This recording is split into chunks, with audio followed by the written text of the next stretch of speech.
여러분과 함께 하늘에 계신 너희 아버지라는 제목으로 은혜를 나누겠습니다. 저번 주까지 우리가 크리스천의 삶으로 사는 것이 어떻게 살아야 하는가, 말씀으로 사는 것이 어떤 삶인가를 우리가 나누었습니다. 이제 오늘부터 연말까지 예수님께서 알려주신 기도에 관해서 살펴보려고 합니다. 기도라는 것은 아무나 할 수 있는 것입니다. 그리고 가장 간단하고 쉽게 하나님과 교제하는 방법이 기도입니다. 하지만 엄밀히 말하면 기도는 가장 수준 높은 소통의 방법이고 아무나 할 수 없는 것이고 아무렇게나 해서도 안 되는 것이 기도입니다. 왜 기도가 수준 높고 아무나 할 수 없고 아무렇게나 해서는 안 되는 것인가? 왜 그런 것인가? 그 이유는 기도라는 것을 사람이 만든 것이 아니고 하나님께서 기도하게 하셨기 때문이라는 것입니다. 사람과 사람의 소통이 아니라 사람과 하나님의 소통이 기도이기 때문에 그렇게 간단한 것이 아니라는 것입니다. 지금 시대는 소통이라는 것이 화두가 되어서 세대 간의 소통, 또 남녀 간의 소통, 또 직장의 소통이 문제가 되어서 또 그 문제들을 해결해야 된다라는 목소리가 높아지고 있습니다. 이렇게 사람 간의 소통도 어려움이 있는데 하물며 하나님과 피조물 간의 소통, 아무 노력 없이 쉽게 이루어진다면 그것이 더 이상한 일일 것입니다. 사람과의 소통의 문제를 해결하기 위해서 절차와 순서와 법칙을 배우고 기술을 익혀서 실천하고 적용하면서 고쳐나갈 때에 올바른 소통이 되듯이 우리도 하나님과의 소통의 문제에서 무엇이 막혔고 무엇이 문제인가를 점검하고 고쳐나갈 때에 하나님과의 올바른 소통 또 올바른 교제가 이루어질 수 있을 것입니다.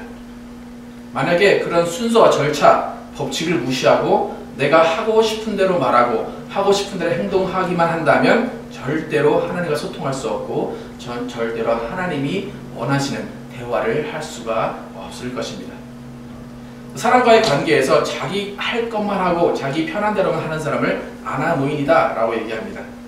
사람이 아나무인이면 그나마 안 보면 그만다 할 수 있는데 하나님과의 관계에서 아나무인의 자세를 갖는다면 하나님과의 소통의 문제로 인해서 영생의 문제까지 오락가락할 수 있다는 것입니다.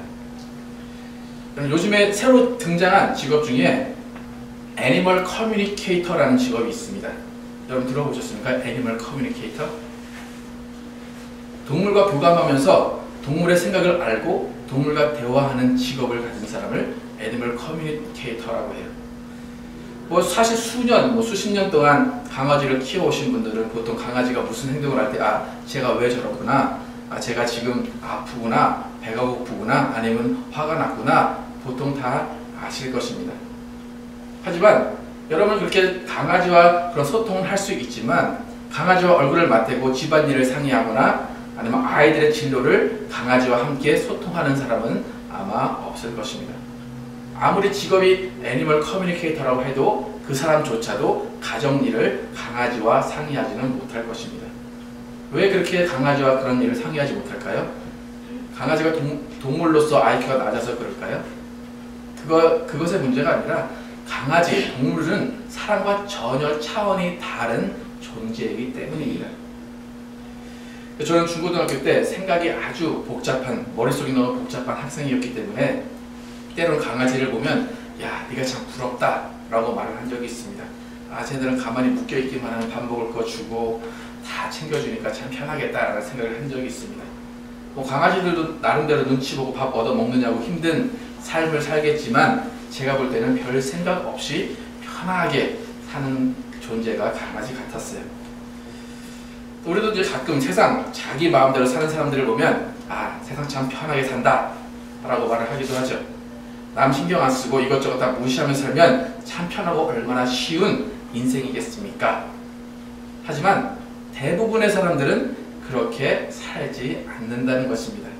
대부분의 사람들은 자기 편한 대로 살지 아니하고 정말 사람과의 소통을 하려고 하고 사람과의 관계를 잘 이루어 가려고 하면서 산다는 것입니다. 왜 그런 노력을 하면서 할까요? 인간은 동물이 아니기 때문입니다. 여러분 아무리 동물을 사랑한다, 또 요즘에 동물을 자식이라고 얘기하는 분들이 많이 있는데 아무리 그렇게 동물을 자식과 같이 생각하는 사람이라도 그 사람에게 누군가 야 이 짐승아 한다거나 야 이 XX야 하면서 그 동물을 비유해서 자기를 말하면 기분 좋을 사람 아무도 없을 것입니다. 왜 자식과 같은 동물인데도 불구하고 그 동물을 비교해서 자신을 얘기하면 기분이 나쁠까요?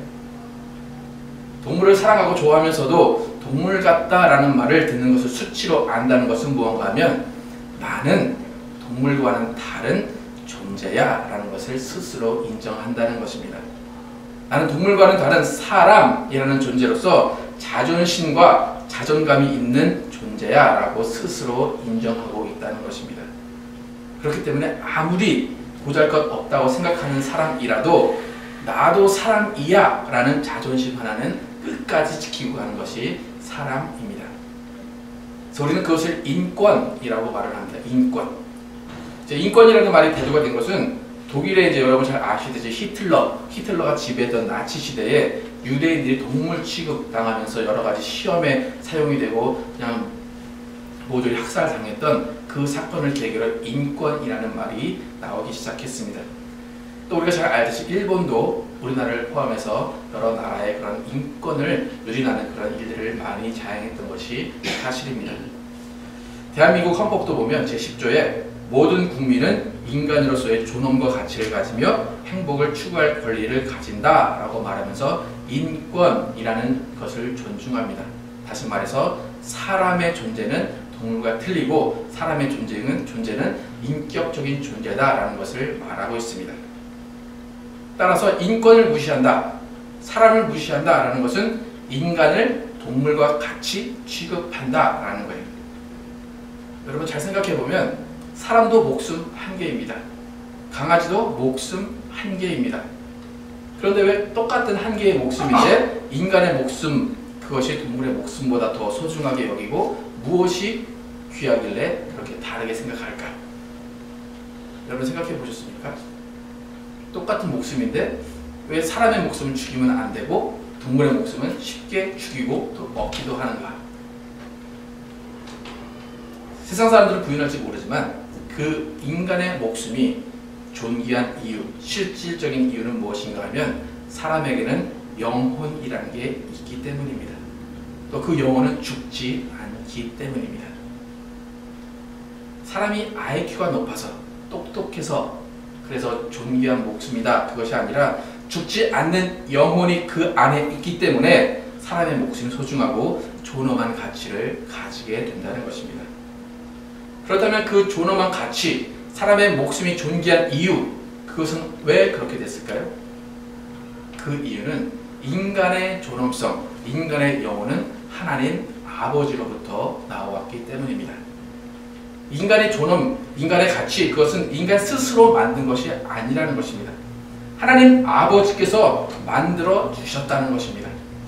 하나님께서 흙으로 사람을 만드시고 코에 생기를 불어넣으셔서 생명이 되게 하셨기 때문에 그 이후로 영원한 존재로서 동물과는 달리 인간의 존엄과 가치가 생기게 되었다는 것입니다. 그래서 잘 생각을 해보면 세상 사람들은 인권을 말합니다. 인간의 목숨 존귀하다고 말합니다. 그런데 왜 존귀한가를 모른다는 것입니다. 여러분 세상 사람들이 흔히 하는 말 무엇입니까? 여러분 전도하실 때 많이 들어보셨던 말, 죽으면 끝 아닙니까? 이 세상 살다가 죽으면 딱 끝 아니고 끝이고 우리는 없어지지 않습니까? 라고 말합니다. 100년 살다 죽으면 그냥 사라지는 거 아닙니까? 천국이 어디 있습니까? 라고 말합니다. 여러분 인간의 삶이 죽으면 끝이라면 뭐 인간의 목숨과 동물의 목숨이 별반 다를 것이 없다는 것입니다. 존귀할 이유가 없다는 것입니다. 인간이 동물보다 조금 더 살아서 그것이 가치가 있는 것일까요? 그렇다면 여러분 거북이 저 찾아보니까 250년 사는 거북이도 있답니다. 그래서 우리나라 옛날에 장수의 상징으로 거북이에서 막 섬기기도 하고 했잖아요. 그렇다면 거북이가 가장 존귀한 존재일지도 모릅니다. 우리가 인간으로서 가치를 가지는 이유는 하나님 아버지께서 우리를 영원히 살 수 있는 영혼을 가진 존재로 지어 놓으셨기 때문입니다. 이렇게 우리는 영원히 사는 영혼을 가지고 살기 때문에 우리는 존귀한 존재입니다. 그래서 오늘 본문에 보면 예수님께서 인간이 왜 존엄한 가치를 가지고 있는 존재인가, 인간이 왜 하나님과 관계가 있고 하나님께서 인간에게 부어주신 그 존엄함이 무엇인가를 오늘 깨닫게 해주십니다. 오늘 본문을 잘 보면 반복적으로 나오는 말이 있는데 그 말은 하늘에 계신 너희 아버지라는 말입니다. 영어 성경에 보면 Your Father이라고 되어 있습니다. 이 Your Father이라는 이 말 한마디로 인간의 존엄성은 180도 달라지게 된다는 것입니다. 여러분, 인류 역사상 예수님이 오시기 전까지 신을 아버지라고 부르는 사람은 하나도 없었습니다. 어느 종교도 신을 아버지라고 부르는 종교는 없습니다. 신은 공포의 대상이지 절대로 자비와 사랑의 대상이 아니었다는 것입니다. 그런데 어느 날 예수라는 사람이 나타나서 설교를 하고 다니기 시작하는데 말끝마다 하늘에 계신 너희 아버지라고 말을 합니다.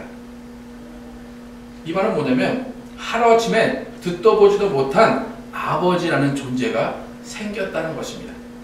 그런데 그 아버지라는 존재가 산을 만드신 분이고 바다를 만드신 분이고 이 온 인류를 창조하신 분, 그분이 아버지라는 것입니다.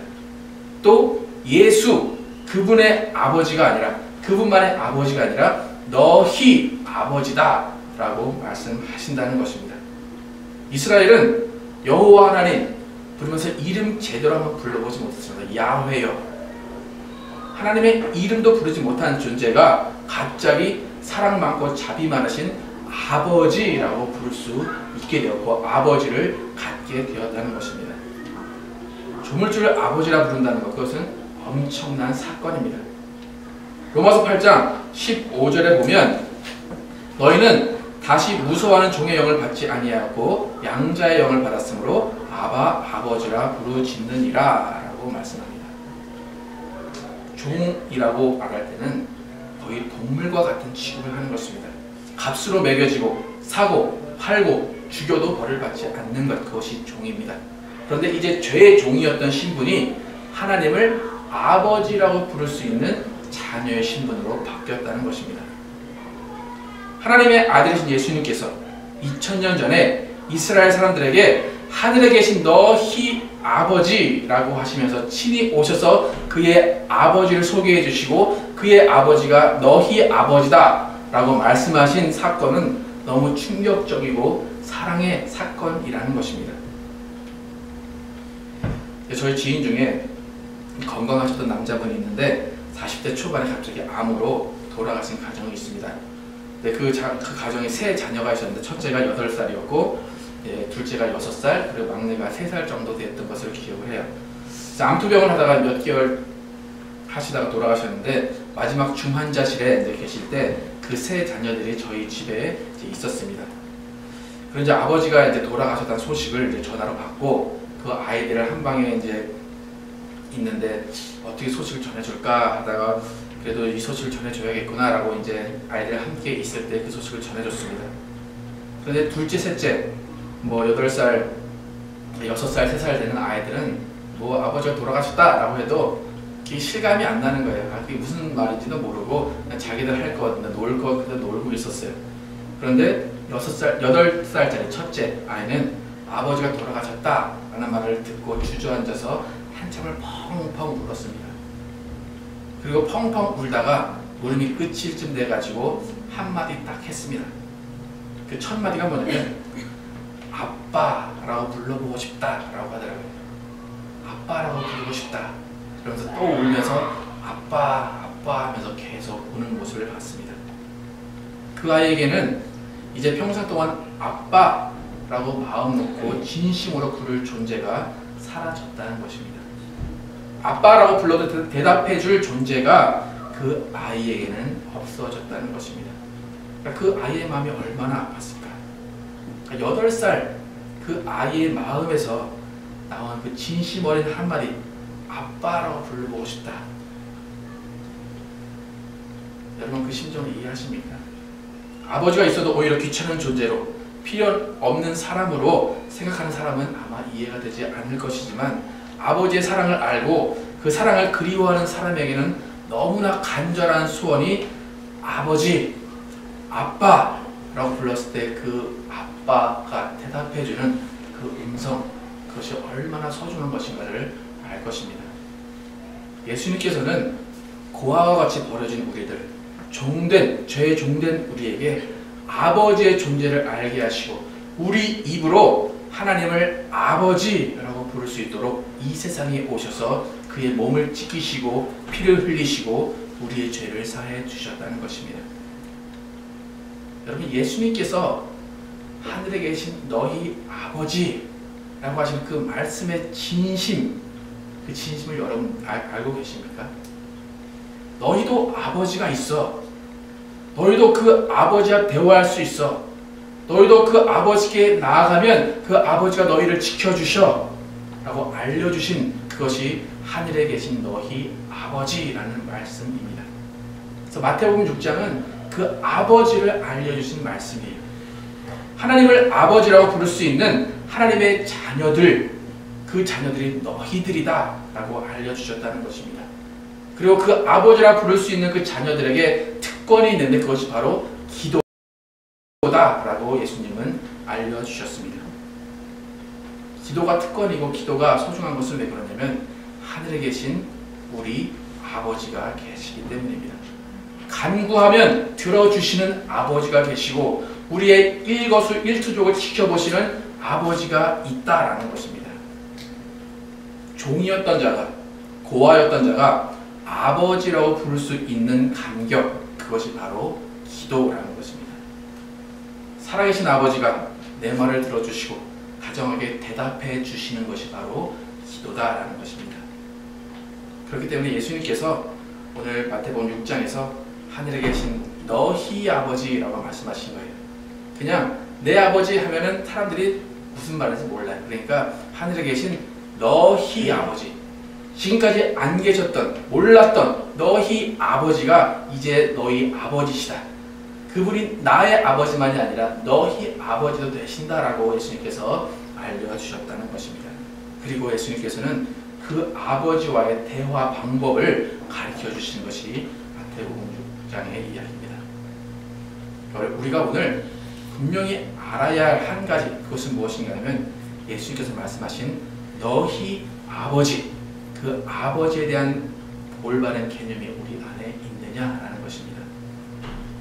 오늘 본문에 여러 가지 내용이 남아 있는데 자세한 내용은 다음 주에 다루겠습니다. 오늘 본문을 두 번에 나눠서 살피겠는데 예수님께서 오늘 1절에서 8절 가운데 우리와 아버지 간의 관계에 대해서 반복적으로 하신 말씀이 있습니다. 한번 1절을 함께 같이 한번 읽어보겠습니다. 시작. 사람에게 보이려고 그들 앞에서 너희 의를 행하지 않도록 주의하라. 그리하지 아니하면 하늘에 계신 너희 아버지께 상을 받지 못하느니라. 4절 읽겠습니다. 내 구제함을 은밀하게 하라. 은밀히 중에 보시는 너희의 아버지께서 갚으시리라. 6절 너는 기도할 때에 내 골방에 들어가 문을 닫고 은밀한 중에 계신 내 아버지께 기도하라. 은밀한 중에 보시는 내 아버지께서 갚으시리라. 8절 그러므로 그들을 본받지 말라. 구하기 전에 너희에게 있어야 할 것을 하나님 너희 아버지께서 아시느니라. 계속 반복해서 내 아버지가 아니라 너희 아버지다 라고 계속 말씀을 하십니다. 하나님 아버지가 그냥 예수님의 아버지, 그러면 우리와 상관이 없습니다. 아무리 돈 많은 사람이 옆집에 살아도 그 사람이 내 아버지가 아니면 그 돈은 나와 상관이 없다라는 것입니다. 우리의 신앙과 기도는 아버지께서 보시고 내 아버지께서 아시고 내 아버지께서 들으시고 내 아버지께서 갚아주시는 것입니다. 우리가 아버지를 알아야 하는 것은 기도의 방향이 어디인지 정확하게 설정을 해야 되기 때문입니다. 자녀가 필요한 것이 있습니다. 아버지에게 가서 말해야 됩니다. 아버지를 보고 말해야 됩니다. 근데 맨날 옆집 아저씨한테 가가지고 얘기하니까 옆집 아저씨가 아무것도 들어줄 수가 없다는 것입니다. 지나가는 사람에게 아버지 해봐야 그 사람은 그냥 지나갈 뿐이라는 것입니다. 기도는 나의 아버지께 1대1로 하는 것입니다. 분명히 예수님의 아버지이십니다. 하지만 예수님의 아버지이신 분을 이제는 너희 아버지라고 부르라 하면서 각 개인이 아버지를 만나라 라고 개인이 아버지를 만날 것을 지금 요구하신다는 것입니다. 예수님께서 말씀하신 것은 정말 너희 아버지가 있어.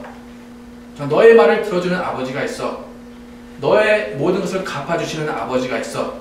너를 알아주시는 아버지가 있어 라고 하시는 말씀입니다. 예수님을 사랑하시는, 예수님을 정말로 사랑하시는 그 아버지가 여러분의 아버지가 되셔서 여러분도 사랑하신다는 것입니다. 예수님은 지금까지 아버지를 몰랐던 자들에게 아버지를 알게 하시기 위해서 정말 너희라는 단어를 집어넣으셔서 말씀해 주셨다는 것입니다.